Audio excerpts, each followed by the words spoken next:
Assalamualaikum warahmatullahi wabarakatuh. Pemirsa podcast Radar Dermayu dimanapun kita berada, alhamdulillah pada hari ini Kemenag Kabupaten Indramayu memperingati Hari Amal Bakti ke 80 tahun. Di tengah-tengah acara nih tampaknya sangat luar biasa, kedatangan seorang tamu dari Pendeta HKBP Resort Bandung Tengah. Di samping saya telah hadir Bapak Pendeta Agus Victor. Selamat siang Pak. Selamat siang. Bagaimana kabarnya Pak Agus? Sehat Pak. Sehat. Dan kebetulan pemirsa, Pak Agus ini datang di sini nih untuk ikut serta dalam rangka Jalan Sehat Kerukunan. Kebetulan ada Pak Kepala Kantor Kementerian Agama Kabupaten Indramayu. Selamat siang Pak Agus. Selamat siang Pak Adun. Selamat Hari Amal Bakti ke-80. Terima kasih. Pak, kedatangan Pak Pendeta Agus ini dalam rangka apa nih Pak? Bisa menjelaskan apakah kemarin juga Bapak baru saja menerima penghargaan ke Radar Cirebon Pak ya? Ya. Sebagai tokoh kerukunan moderasi umat beragama. Ini sangat luar biasa. Mungkin pada saat ini bisa menjelaskan Pak kedatangan Pak Agus ini. Pak. Ya. Terima kasih Pak Adun. Kami mengapresiasi sekali kedatangan Pendeta Agus di AKBP di Indramayu itu relatif cukup banyak, tapi belum punya tempat ibadah. Kementerian Agama di Indramayu memfasilitasi untuk tempat ibadah. Berapa nih Pak? Berapa jamaah di sini yang untuk AKBP sendiri? Pak, informasi Pak Pendeta mungkin bisa menjelaskan itu ya. Sekitar 2000-an ya. 2000-an yang ada di Indramayu itu. Jadi pada prinsipnya bahwa Indramayu itu adalah masyarakat yang kompleks, tidak tunggal, yang masyarakat plural, sehingga kita harus saling mengerti, saling memahami dalam perbedaan itu, karena kerukunan itu adalah cita-cita bersama. Oleh karena itu kehadiran Bapak Pendeta ini adalah sebuah luar biasa kedatangan dan menunjukkan bahwa HKBP cinta kasih sayang dengan kita. Terima kasih. Ini Pak Agus ini mungkin namanya sama nih pemirsa. Bapak Agus ini dengan petinggi semua ini. Pak Pendeta Agus ini tiba-tiba datang dari Bandung ini. Apa sih Indramayu tiba-tiba didatangi oleh Pak Pendeta ini, Pak Agus sendiri? Bisa menjelaskan Pak? Apalagi dari Bandung datang ke sini tiba-tiba memberikan apresiasi ke Pak Kemenag ini. Bagaimana Pak? Baik, terima kasih Pak Tun. Yang pertama sekali kita orang Batak di sini merasa terayomi seperti itu, menjadi rumah sendiri juga di Indramayu ini. Nah, dan kemudian kita mendengar bagaimana Kementerian Agama yang sangat concern terhadap keberagaman. Nah, termasuk di dalamnya adalah tentang perbedaan-perbedaan itu, tetapi itu tidak menjadi penghalang. Tetapi bagaimana justru dari pihak Kementerian Agama mengakomodir. Nah, bagaimana memberikan solusi-solusi dalamnya di tengah-tengah perbedaan itu, sehingga betul-betul Kementerian Agama boleh menjadi rumah kita bersama.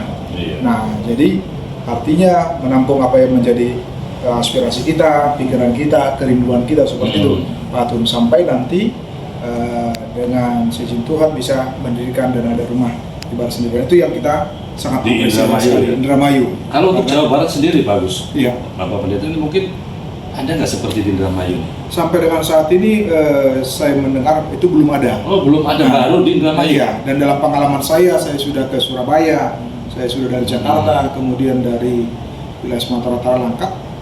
Ini baru pertama sekali terjadi dalam pengalaman sejak perjalanan pelayanan saya sebagai pendeta, Pak Tun, seperti itu. Berarti apa yang diberikan Kementerian Agama Pak untuk para jamaah HKBP ini selama ini mungkin? Apa yang diberikan? Ketika kita menyampaikan tentang kerinduan kita dan keluhan kita bahwa belum ada tempat ibadah, kemudian oleh Kementerian Agama tentunya melalui Pak Agus juga ini, Pak Agus Muhaimin, memberikan solusi dengan memperkenankan kami untuk boleh memakai aula dari aula di sini berarti. Betul. Itu untuk berarti tadi tanggal 25 nanti di sini juga ini. Iya. Iya. Bisa menerangkan Pak Pendeta, Iya. untuk jamaat sendiri berapa Indramayu nih dari Iya. jamaat HKBP ini? Iya, sebetulnya kalau dari segi statistiknya itu orang Batak itu cukup banyak, bisa 2000-an seperti itu gitu. Di Indramayu. Di Indramayu. Namun karena kita masih baru dan juga tentunya dengan kondisi yang satu yang lain yang cukup jauh, maka kemudian kita konsentrasi di Indramayu kota ini dan sekitarnya, seperti itu. Menunggu nanti informasi boleh semakin tersebar kepada teman-teman juga yang komunitas Batak Patu, seperti itu. Gitu. Itu untuk melaksanakan ibadah di mana Pak tempatnya? Iya, itu yang sudah disediakan adalah di aula. Oh, di aula Kementerian Agama ini. ya. Nah, jadi makanya mulai kemarin hari Minggu sudah. Iya, hari Minggu kemarin itu sudah mulai. Nah, jadi ada sebuah sukacita dari kita ketika bernyanyi dalam bahasa Batak itu, Pak. Bagus seperti itu ketika kita mendengarkan ceramahnya juga dalam bahasa ibu kita. Ada sesuatu yang perasaan yang ya akhirnya jadi muncul kerinduan untuk kampung halaman juga seperti Pak Atut, seperti mungkin itu. kembali ke kepala kantor Kemenag Indramayu nih Pak.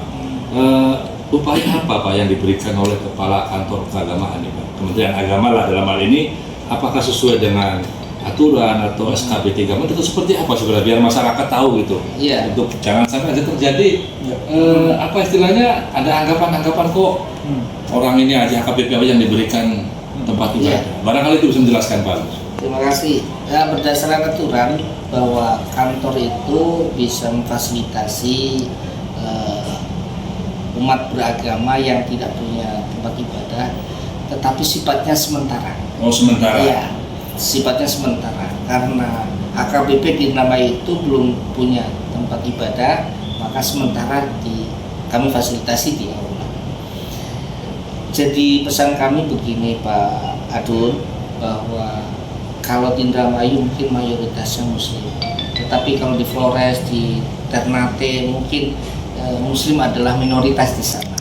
Mereka juga sama mendapatkan perlindungan sama mayoritas di sana, sehingga itu yang menjadikan pesan kami bagaimana di antara kita itu tidak ada kebencian, saling mencintai karena kita adalah sama makhluk Tuhan, gitu kan. Sampaikan kepada masyarakat luas bahwa Indramayu adalah kota yang harmoni, damai, rukun, dan perbedaan bukan menjadi masalah. Tetapi sesuatu yang beda tetap beda, tetapi saling mengisi dan saling menghargai. Itulah Indramayu. Makanya kemarin dapat penghargaan apa nih Pak? Nah ini saya terima kasih kepada Radar Cirebon, nampaknya meneropong terus nih jejak-jejak kami ini atas penghargaan sebagai the person of the year.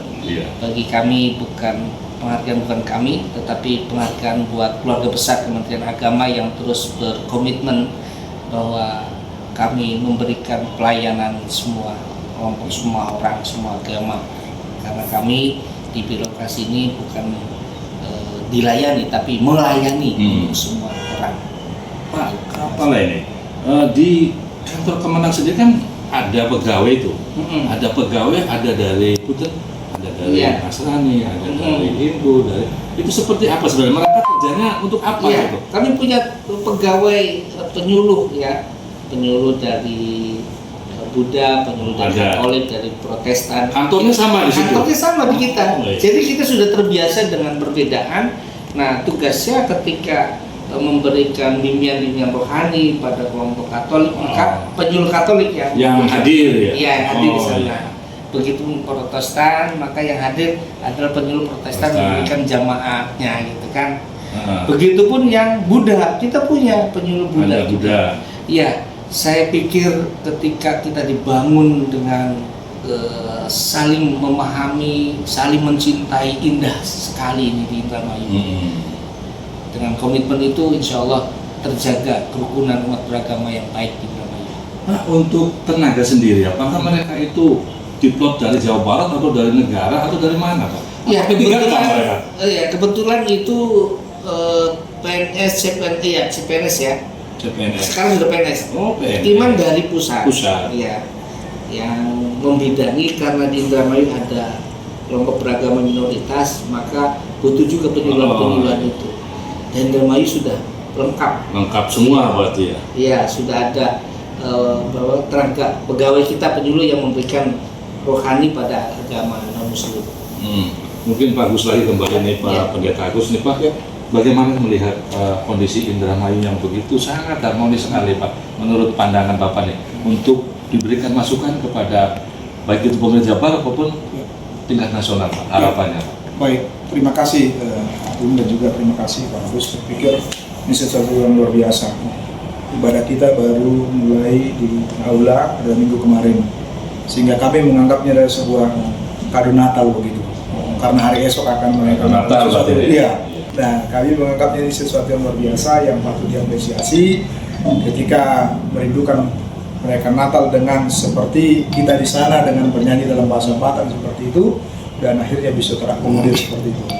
Jadi pesan kita, harapan kita adalah baiklah kita boleh saling menghargai perbedaan itu, namun perbedaan tadi bukan membuat kita menjadi berpisah, tapi kita bisa tetap berkolaborasi di dalamnya. Yang kita harapkan bahwa di wilayah yang lain juga baiklah bisa juga ditiru, bisa menjadi contoh, bisa menjadi teladan, dan sudah dimulai dari Indramayu keren, luar biasa. Terima kasih. Luar biasa. Ini sepertinya nih kita udah berbincang-bincang lama nih Pak. Kebetulan baru saja tadi juga peresmian Bupati Pak ya, dilepas oleh Bupati Indramayu ya, Jalan Sehat. Pemirsa podcast Radar Indramayu, baru saja kita berbincang-bincang hangat ini dengan Kepala Kantor Kementerian Agama Kabupaten Indramayu, Bapak Agus. Kebetulan ada tamu yang sangat luar biasa dari Pendeta HKBP Resort Bandung Tengah, namanya sama, Bapak Pendeta Agus Victor ini. Mudah-mudahan dengan kehadiran beliau, dengan ditemani oleh kantor Kemenag, dan kebetulan ini tanggal 25 besok Pak ya? Besok, betul. Saya sudah bisa melakukan di Aula Kantor Kemenag Indramayu. Itu dari kami. Wassalamualaikum warahmatullahi wabarakatuh. Terima kasih Pak. Terima kasih. Terima kasih Pak Gus. Terima kasih, Pak Agus. Sukses selalu. Terima kasih Pak.